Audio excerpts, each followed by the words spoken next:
Hi everyone. Good morning, good afternoon, good evening, depending on where you are joining us from. Welcome to this webinar series on machine intelligence and modern infrastructure. Today's topic is pretty interesting. I'm going to walk you through the process of building serverless ML API hosted on AWS Lambda. So if you are attending this for the first time, let me set the context.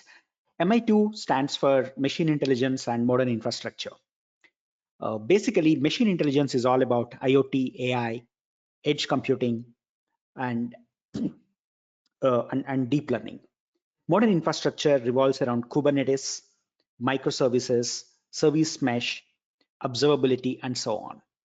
This series primarily focuses on the convergence of machine intelligence and modern infrastructure. So today's topic is pretty interesting. This is the perfect combination of machine intelligence and modern infrastructure. On one side, we have a serverless infrastructure layer in the form of AWS Lambda, and running on top of that is a workload, which is a machine learning API. So that's about MI2. Now, in terms of agenda, I'm not going to introduce what is AWS Lambda. That's not the objective. This session assumes you are familiar with Lambda, and I'm going to start off with AWS Lambda as a serverless platform and some of the inherent capabilities and also challenges when hosting machine learning models in Lambda. And then we'll understand how to add persistence through Amazon Elastic File System or EFS. And then I'm going to walk you through the high-level architecture involved in hosting deep learning models trained either in PyTorch or in TensorFlow in AWS Lambda. Then I have a very comprehensive end-to-end demo where I will show you how to create an end-to-end environment all the way from training the machine learning or the deep learning model, deploying it, and going live with an API gateway front-ending that. So before I go any further, let me take a quick poll to make sure you're able to follow the presentation. So if you have any difficulty, this is the time to let me know. So please take a minute and click on one of these options. Is the AV experience good? Perfect. Perfect. Looks like we are on the right track. Thank you for participating in the poll. Now, let's get started. This is going to be an interesting session. Now, AWS Lambda is one of the very early, in fact, the first serverless platform launched in the public cloud environments.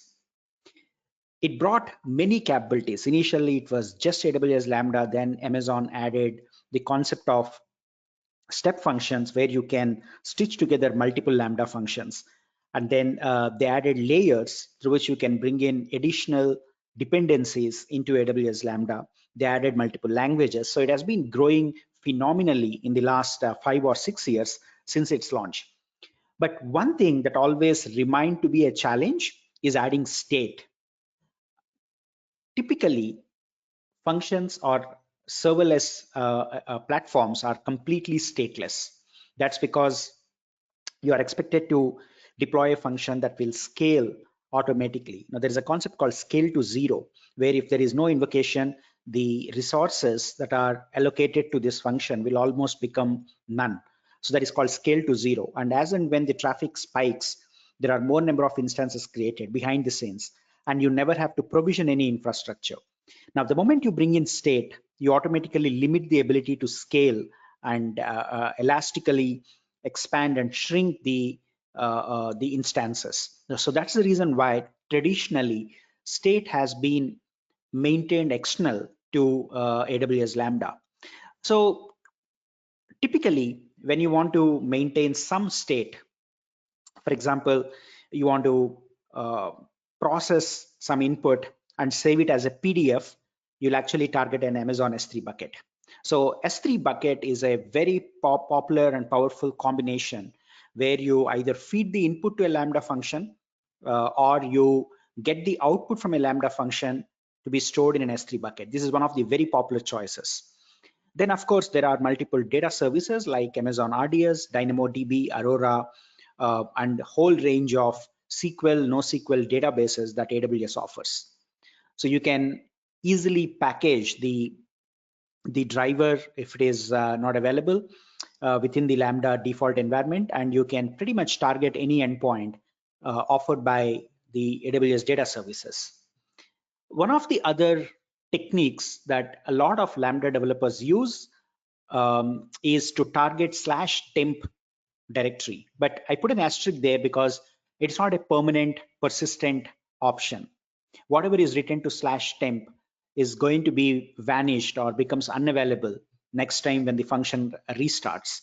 So it is not a shared storage, or it is not a long-term persistence a choice. But if you want to quickly do something, for example, you want to download a zip file, unzip that and process every file in the zip file and write it to S3, /temp could be a potential target to expand the zip file and process.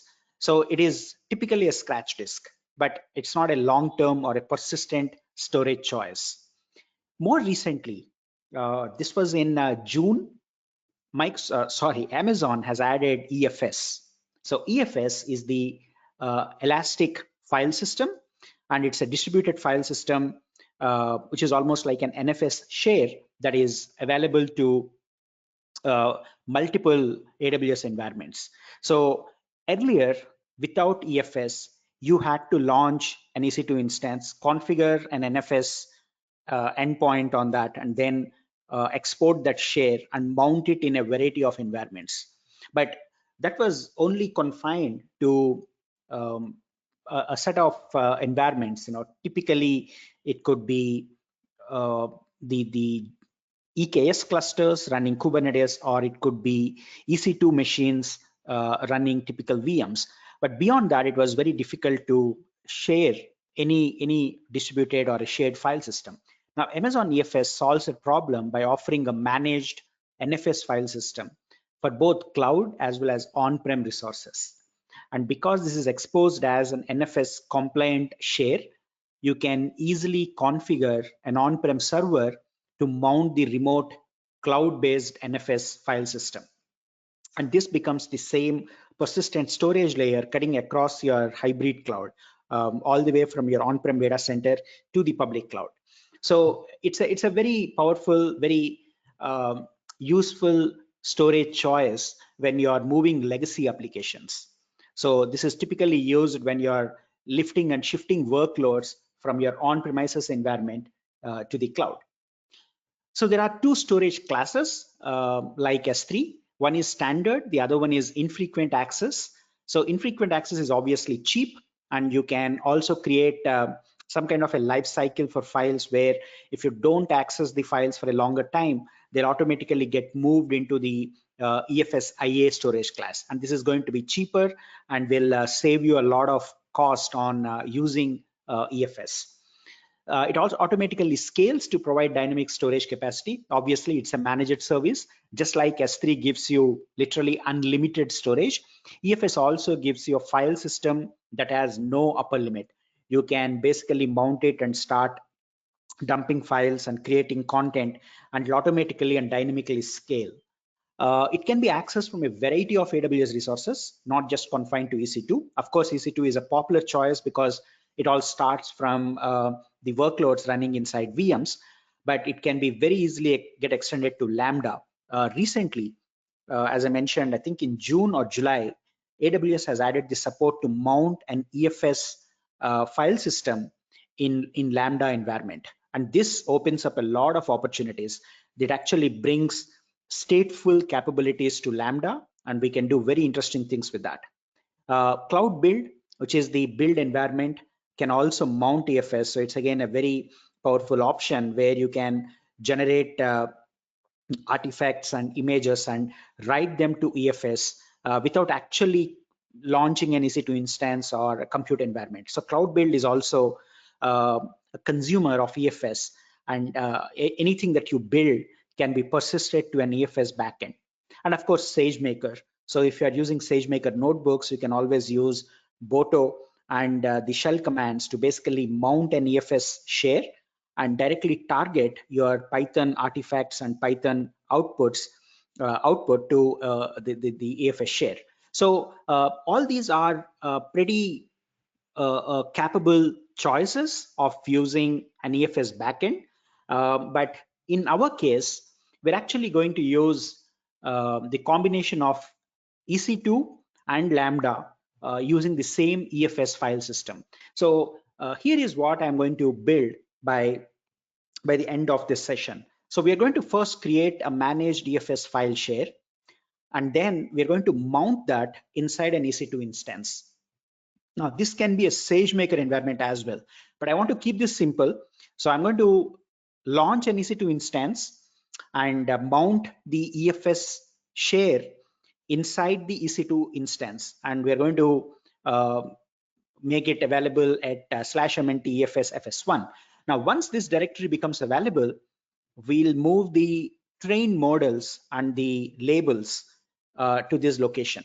And of course, all the dependencies. For example, if you are using TensorFlow or PyTorch or scikit-learn, any framework, any toolkit, you can use pip to basically dump all the dependencies in this file share.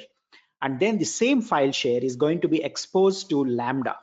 So whatever dependencies you need for the model, for the inference, they're all going to be dumped inside this /mntml, which is again pointing to the same location.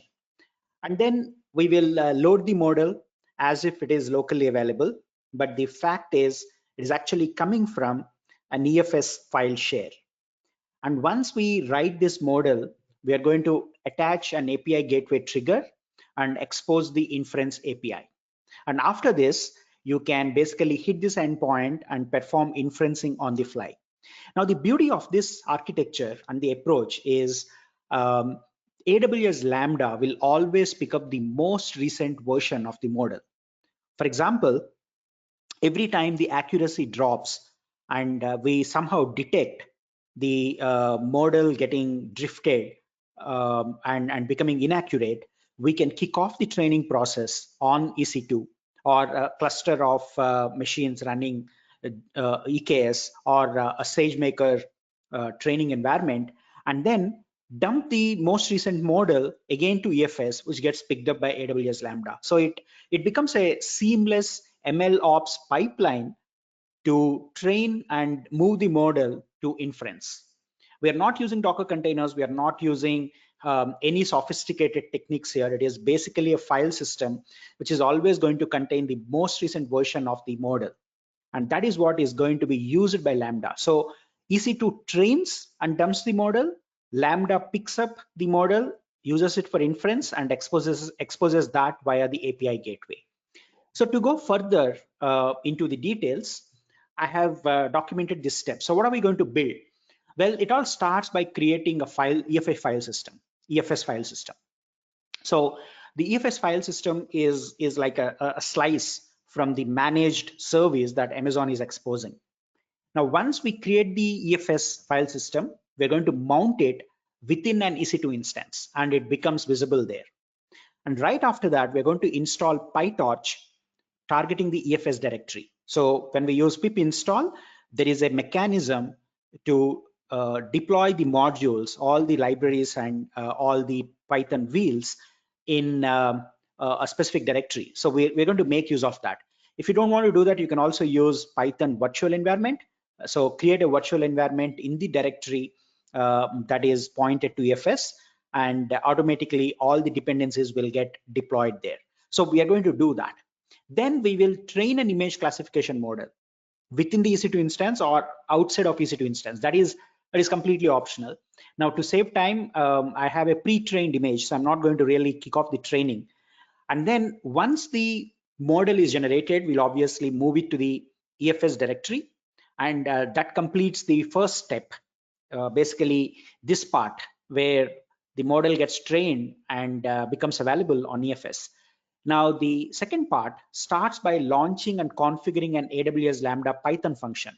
So as we launch this, we're going to do a couple of things. First, we will mount the EFS directory within the Lambda environment so that it becomes available to our Python function, and PyTorch and the model become available to the Lambda function. And then we're also going to create a couple of environment variables pointing the Lambda function. For example, the Python path environment will force the Python runtime to look up in a specific directory.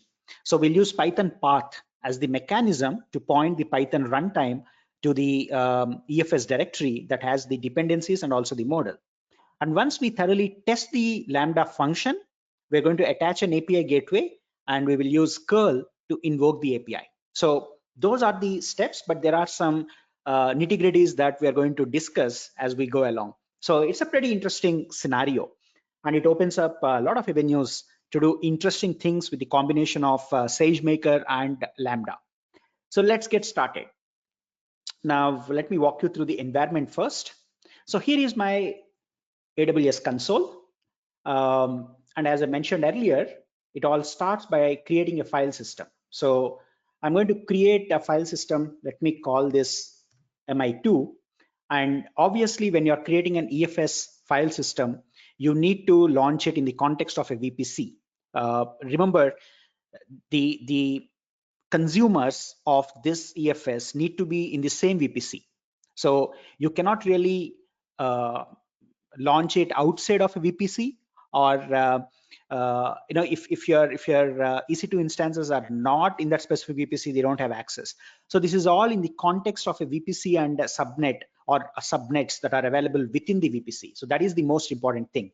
And this is also relevant when you're doing hybrid, because when you actually do a direct connect or when you do peering, you're going to connect your on-prem data center to the same VPC, and then the same EFS file system becomes available. So VPC is the boundary within which the EFS and all the consumers of EFS would live. So let me click on customize, and I'll show you additional configuration here. So you can configure backups and you can do all of this. And then in the next step, you can basically choose what are the subnets that are available here. So it's a good idea to basically launch this EFS file share in all the available subnets. So by default, all the subnets are selected here. So you have AP South 1A, 1B, and 1C coming from the Mumbai region. And then these are associated with one subnet. And there is also a security group that is associated. The default security group is good because it automatically allows the traffic to come from any consumer, any resource that belongs to the same VPC. So that is the network configuration. And then in the next step, you can actually define a policy. So this policy is going to provide either read-only access or provide root access. So more on this later. This is actually much more granular if you use IAM. So to save time, I have gone ahead and created a file system called ML. Now let me show you how this actually looks like. So the most important thing after you created the file system is to define the access point. So here I have created an access point. For example, the root directory path is /ml. So give me a second. I want to turn off a plugin that I have, which is going to be annoying.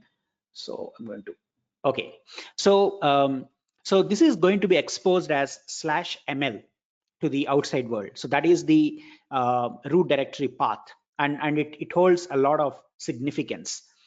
And then we also need to create the access, particularly for the POSIX users. So as you know, in Unix and Linux, basically file system permissions are based on the UID, group ID, and so on.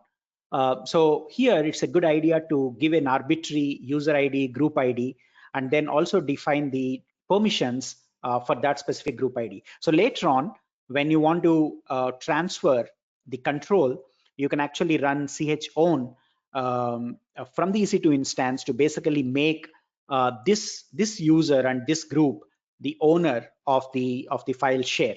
So this is very important because this is how you will let the file system become available in a variety of environments. So any user that is using within EC2 will first own that, depending on, for example, if you're using Ubuntu or EC2 user, if you're using Amazon Linux, you will take control of it. You modify the file system, you add directories, you delete files, do whatever, and then you set the ownership again to this specific POSIX user. So that is how you manage, and that's the most important thing. So now at this point, we have a file system called ML. It's exposed as /ML, and then it is associated with a POSIX user with user ID 1001, and we also define the root permissions, which is 750. And of course, this is available in all the subnets of the VPC. So that's all you need to do when it comes to the EFS configuration. Now, all of this can be done from the command line as well. You can actually use the AWS CLI, or if you want to do programmatically, you can use CDK, the Cloud Development Kit. But I'm actually walking you through the console because it's more interactive and clarifies a lot of concepts. Perfect. So we are done with the first step, where we have gone ahead and created the file system called ML. And now the next step is basically mounting this in an EC2 instance. So we launch an instance. Amazon Linux is a good family, AMI to use, and we'll use the T2 medium family of the instance. Then here in the configuration details, you obviously leave the default. It is targeting the same VPC. You don't need to touch the subnet. Everything remains the same. The most interesting thing here is add file system. So when you click on add file system, it automatically picks up our ML EFS file system, and you can modify it here. It is basically going to show up within the VM in this path /mnt EFS FS1. You can modify it here. Now, the moment you select this, the cloud init section, which is going to pass some user data, will add everything to basically mount this file share. So if you notice, all the commands that you would typically run at the command line to install NFS and mount an NFS share will be automatically created for us. So if you notice, it is installing NFS utils, and then it is going to mount the file system. It will manipulate FS tab to add a permanent entry to make sure that the NFS share persists the reboots and so on. And then finally it gets mounted and becomes available. So choosing this is going to add the user data, which is cloud init. So you can watch this here. So that's the important aspect. And then behind the scenes, it also adds an IAM role to make sure that this EC2 instance has enough permissions to access the underlying file system. Then we leave the defaults, configure the security group.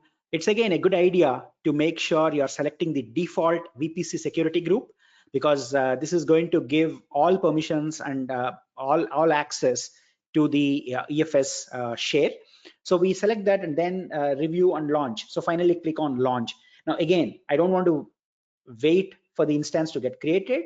I have again created an instance of exact same. It's an Amazon Linux 2 AMI T2 medium, and you can actually SSH into it from this public IP address. There is no EIP, elastic IP, that's not required for this. We'll come back to that in a second. So now what we have done is we basically launched an EC2 instance with EFS automatically mounted. So how does this look like? Well, let's go ahead and SSH into the box. So now I'm going to SSH, and the first thing that I'm going to do is go to MNT directory, and there we see EFS, and within EFS there is FS1. And this is the, if you have not configured, this is basically a blank directory. Now this is where all the magic happens, right? Now once we have the EFS share available within the file system, we are all set to go ahead and run the training or bring the model. So what kind of a model are we going to copy, and how do we basically port an existing model? Well, I want to show you a quick demo. So I have a simple Python program written using PyTorch and Flask. So this is currently running on my local host, and what it basically does is, let me show you a couple of images. So I'm going to pass an image of a dog. That's a cute dog. So I'm going to pass this image to the model, and it's going to detect the object. And similarly, I have a flower.jpg, which is going to show us a sunflower or a daisy. So one of those flowers. Now, the idea is to actually use the machine learning model to classify the input image. So, this is the command I'm going to run, which is curl, and I have already stored these images in a public S3 bucket. So, you can actually see them in my S3 console. So where is my S3? There we go. So within the S3 console called mi2 demo bucket, you'll see dog.jpg and flower.jpg. They are publicly available.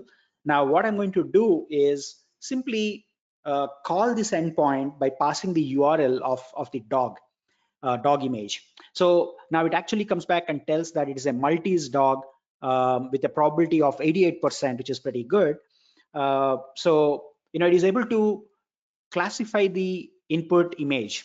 Now let's send a flower.jpg, which is also available in the same uh, S3 bucket. So now it's going to come back and tell us it's a daisy flower with 99% accuracy, which is pretty good.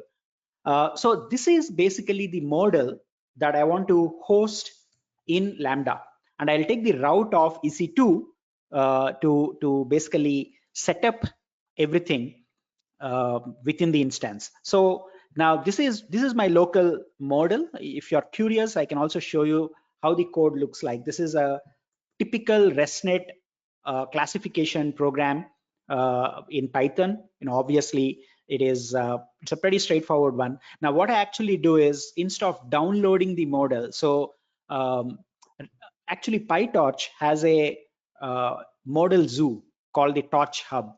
So you can download it every time you are launching this. But in Lambda, what happens is, every time you are invoking the Lambda function, it is going to download the ResNet model, which is going to take a long time.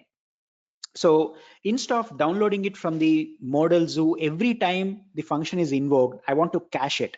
So what I have done is, I actually downloaded the pre-trained ResNet model, and this is the pre-trained ResNet model PyTorch artifact, and I'm going to load it dynamically. So instead of downloading it every time, I am caching it and loading it from the file system. So if you look at my models directory, there are two files here. The first one is actually the labels. So here you can see there are a lot of labels formatted in JSON. And then this is basically the PyTorch artifact, which contains the ResNet model. They are not really big, but the idea is to avoid any kind of download that would take when you hit the Lambda function endpoint. So that's the model, and basically I want to take this infer.py, whatever is running in my local host with Flask. I'm going to turn this into a Lambda function. That is pretty straightforward, and it's a no-brainer. But what is challenging is, where do we get this model from? We don't want to download it every time from the PyTorch hub or an S3 bucket. So that's where EFS comes in pretty handy. So we're going to take the route of an EC2 instance, and I'm going to simply SCP my pre-trained model, the labels, and even the program. So what do I do now? Well, now that my model is ready, I'm going to switch back to my EC2 instance, and I'm going to run a couple of commands, right? So here, the first thing that I'm going to do is, let me increase the font size a bit. So I'm going to first own the directory, right? Now, when I actually do this, I take control. I become the owner of this file share. Now, once I become the owner, I install the PyTorch library by using -t and the mllib Of course, I would have run mkdir to create the lib and ml folders, but that's not the point. The point here is I can use pip to target an existing directory when installing Python modules. Now, this was a big revelation to me. I didn't know that it is possible to target an existing directory through pip. And once I knew this, it became very clear to me on how to share libraries between EC2 instance and a Lambda function. So we're going to run this command. Now, obviously, when we run this, I'm not going to run. It's going to take a while. It's actually pretty time taking. It may take anywhere from 10 to 12 minutes. So what actually happens is within the lib directory, you will see there are a lot of modules, Python modules that get installed. Now, this is the outcome of this command. So basically, we are creating the lib directory with pre-populated PyTorch modules and all the dependencies. Perfect. Now, the other option is to use a virtual environment and run pip install. But I found this to be more faster and more efficient than Python virtual environment. I ran into a lot of issues when I actually used that. So that is the next step. At this point, we installed everything that we need. And once we are done with the pip install, we'll give back the control to the arbitrary user who owns this file share. And that is the user, who has the UID of 1001. Now, this command will relinquish the control of the EC2 user to the arbitrary user that was defined when we created the file system. Perfect. So now that is done. Now, the next step is to basically move our fully trained model into a directory called models. Now, you see the RESTnet file here. It is exactly the same file that you see here. So I have simply done an SCP to move this file from my local file system along with the label file into EC2. So it has the same label file, okay? The RESTnet image, the RESTnet model, and all the labels that are expected. I think this is trained with an ImageNet dataset. So we have the model file and the label file. Perfect. So now we have everything that we needed. Now, alternatively, I could have trained the model in my EC2 instance, but I didn't want to do that for a few reasons. One, ideally, I want to run this in SageMaker, or I want to run it elsewhere and use EC2 only as a bridge to move my artifacts from an external environment to Lambda, because I need to mount the EFS file system. And that is the job of this EC2 instance, nothing more, nothing less. It acts as a conduit, as the bridge between our local environment running PyTorch and Lambda. And once that is done, we can actually terminate the instance, or we can just stop it. All right. So that was the job of the EC2 instance, right? And this is the EC2 instance that's running. Now, again, pretty straightforward. There was nothing. The only magic happened when we ran pip3 install with a -t. All right. So now we have the file system fully populated with everything that we need: the PyTorch dependencies, the model file, fully trained model file, and the labels. So now the next step is to go ahead and create a Lambda function that can access all these assets. So what we do here is create a function. Let's call this mi2. Choose the runtime as Python 3.8. And then the most important aspect here is the execution role. Now, when you're creating a Lambda function that needs access to the EFS file system, you need to create a specific IAM role. So let me show you how that IAM role looks like. So here is my IAM role called Lambda EFS. And this has two important policies. One is it has the Lambda VPC access execution role. What it basically does is it will it will have access to the logs, because ultimately we want to access the logs through CloudWatch. So we need that. And then because this is running inside the VPC, and to basically make sure that it is able to make outbound calls, or even to connect to another resource running in the same VPC, it needs access to the ENI, which is the Elastic Network Interface. So we have given permissions, basically a policy that has permissions for creating the ENI, describing, deleting, managing the life cycle of the ENI. This is required because the Lambda function would technically attach itself to a subnet, and that subnet needs to have an ENI with or without a public IP address to access the resources. In our case, the EFS file share.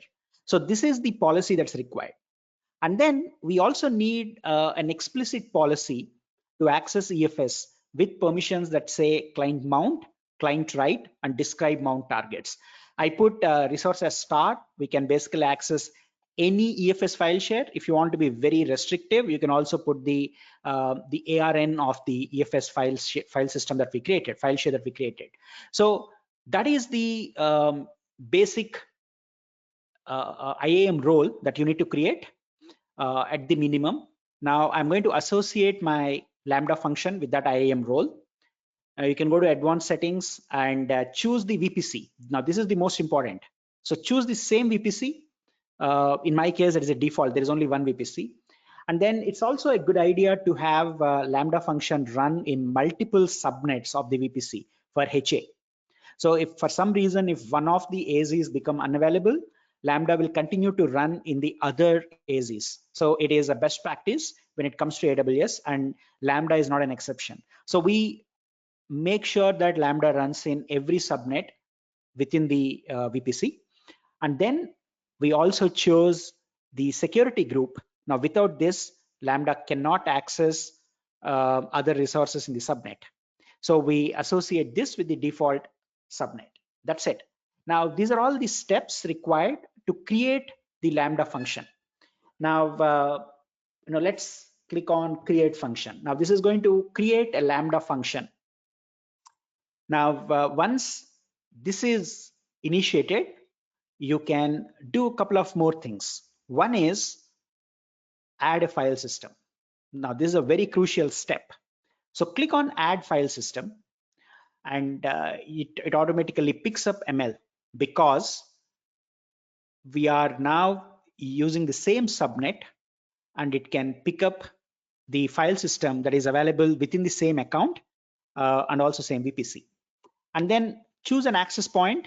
Access point is /ml that we created earlier, with the POSIX group ID and everything that was configured. That is the access point. You can actually create another access point if you need, but we are good with this. And then I want to expose this as /mntml. Now this will basically make sure that the EFS file system shows up in this directory. Now I'm going to click on save, and that is it. Now we have Lambda that is able to talk to the file system, right? So this is the file system.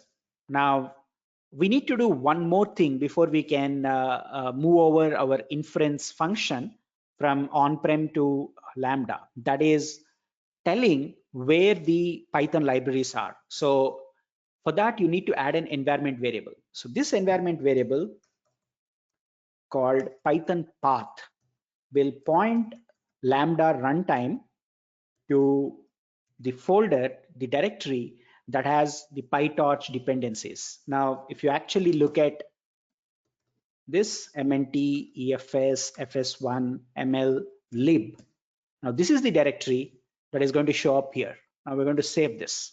That's it. Now our function is ready to run the inference. Now, I actually have a fully configured function, again, just to make sure we save time. And this is exactly the same Python function. So if you look at my code, you'll actually notice that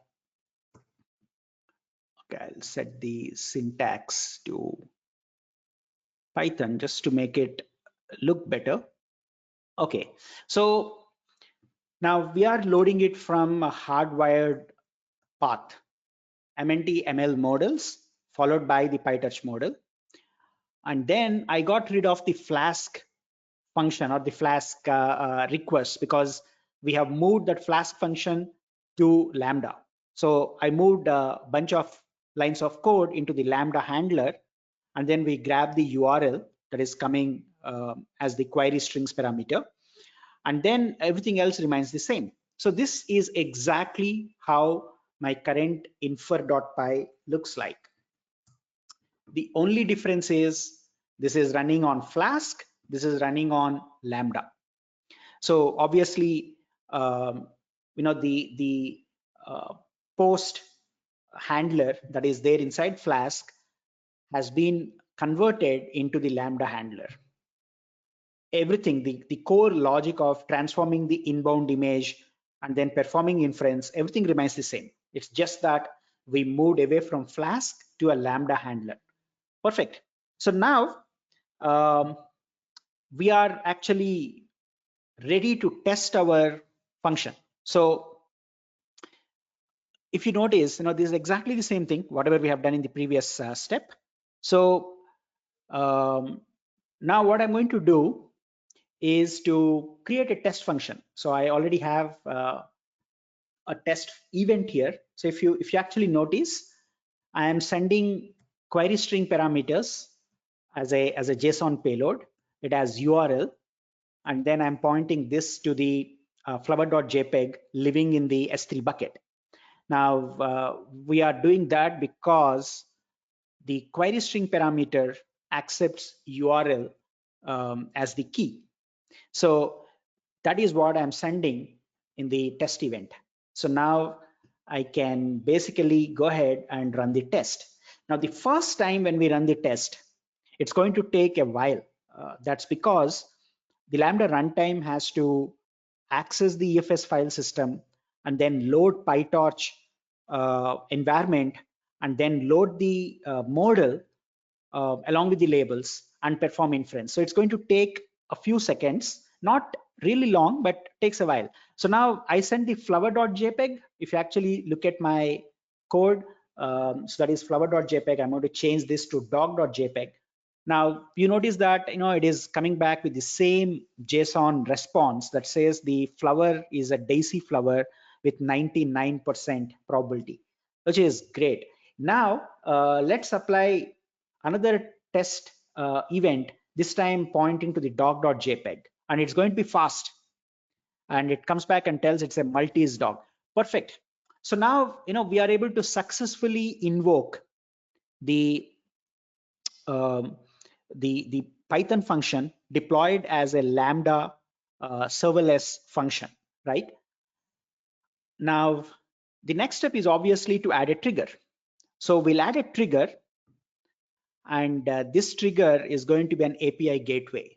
So this API gateway is going to create a HTTP API, and I'm going to keep it open, and I don't want to embed any security token, and we'll click on add. So this is going to create a nice API gateway for our Lambda function.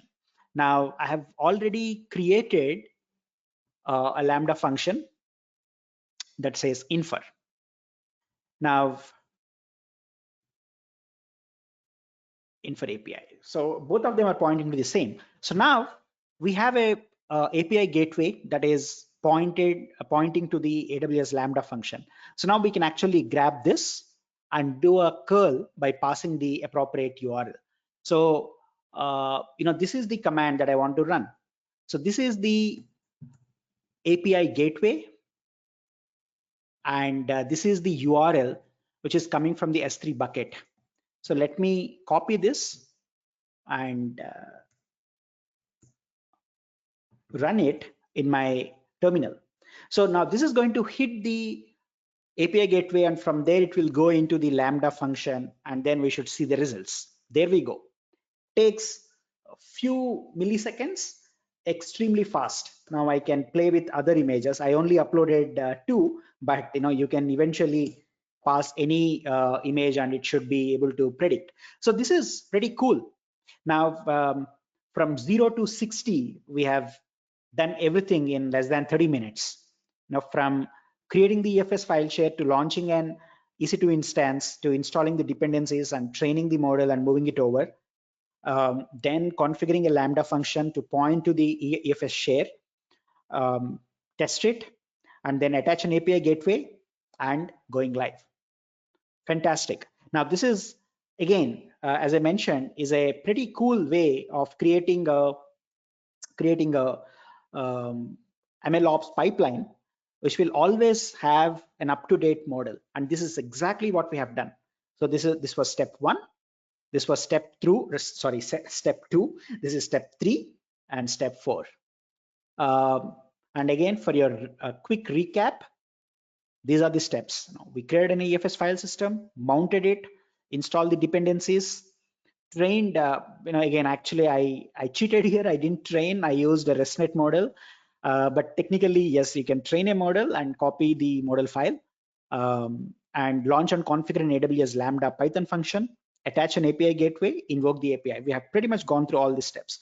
The most important element here, which I missed while I was learning this, was the security aspect. If you don't have an appropriate permission for Lambda to talk to EFS, it will fail. It will never find this file share. That is one. Second thing, if you're familiar with Python, you know that the Python path can override the default lookup directory. So this is a pretty cool mechanism to point Lambda to a custom environment, to a custom directory that has all the dependencies. Third thing that I really struggled hard was the fact that Lambda couldn't make an outbound internet call. That's because, remember, Lambda is running in the context of VPC, and the subnet on which this Lambda function is running didn't have an NAT gateway or a mechanism to make outbound calls. So technically, you are supposed to configure a routing table in your VPC and basically have the outbound internet connectivity configured. Now, again, I didn't have enough time to configure the outbound internet connectivity through the right mechanism. So I have taken a shortcut. So what I've done is I have basically added the Elastic IP to all the subnets to turn them into public subnets. Not a good idea. Don't do this at home. This is not a production ready use case, but it gives us a nice shortcut to quickly test this. If I release my Elastic IPs associated with each of these ENIs, and these ENIs are associated with these subnets, now the Lambda function cannot make an outbound call. So to ensure that Lambda is able to make an outbound call, I have gone ahead and attached an EIP to the ENI associated with every subnet. The best practice for that is to use an internet gateway or the NAT gateway and configure a routing table for your subnets. That is how it is supposed to be done. But I have taken the shortcut of creating an EIP for each ENI and circumvent this whole mechanism of creating the gateway. But again, not recommended. Don't do this. This is good for a demo, not for production use. Awesome. So that was a very quick walkthrough. So that concludes my session for the day. And I want to quickly bring up a poll. Let me ask you, how relevant was this webinar for you?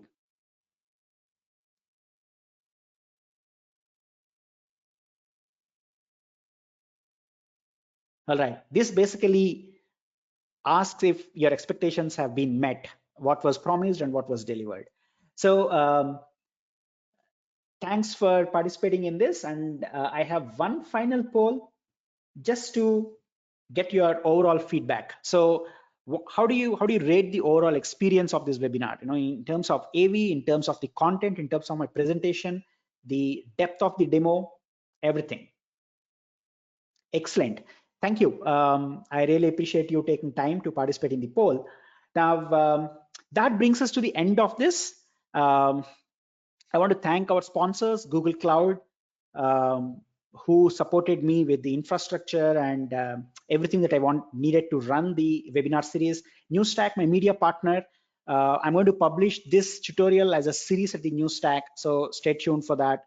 Foghorn, a Bay Area-based edge computing company, who is also one of my sponsors. Portworx, now a part of Pure Storage, another Bay Area-based container native storage company. Thanks to all the sponsors, and I have an upcoming session on creating cloud native environments on NVIDIA Jetson platform. It's going to be another interesting session where we'll see how to run Kubernetes clusters on Jetson Nano, Jetson Xavier, and use containers to run ML inferencing. So that is going to be running AI at edge through containers and Kubernetes. That session is coming up in a couple of weeks. So again, if you want to sign up, go to mi2.live and you can sign up for my upcoming session. Thanks again. Thanks for joining, and I look forward to seeing you in my next webinar.